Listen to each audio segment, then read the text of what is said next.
We like to imagine that leaders earn power by being the smartest, the kindest, or the most moral, but history says otherwise. You see, power isn't given to the best.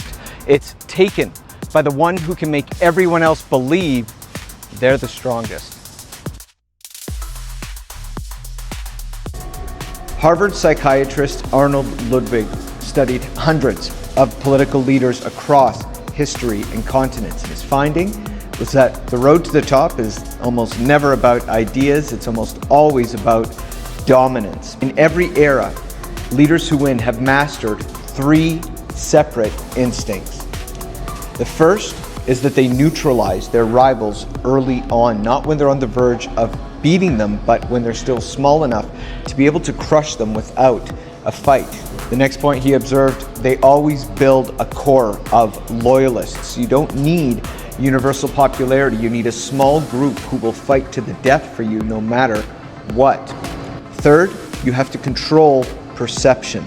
That means that in politics, it's not just being strong, it's looking strong. Weakness can be fatal. You see, the climb is a performance as much as it is a battle. You must be feared enough to deter attacks. You have to be liked enough to inspire your allies, and you have to be ruthless enough to survive the moments when both qualities are tested.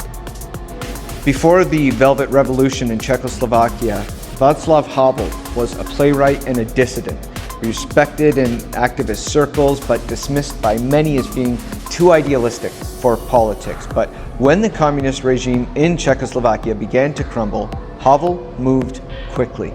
He built alliances with grassroots movements, he negotiated with the remaining power brokers in the communist regime, and he positioned himself as the only figure who could unify the opposition and guide the transition to the new society.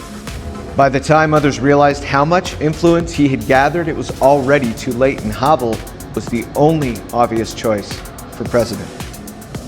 So what can you learn from his example and from everything that Ludwig teaches us? Well, if you want power, stop waiting for permission from the system. Start shaping the battlefield so that your win looks inevitable before the fight even begins. The rule to remember here is that power rewards those who act as though they already have it. Other people, they're going to wait for an invitation to lead, but you're going to know the truth, that the door to power, it's never opened. It's always kicked in.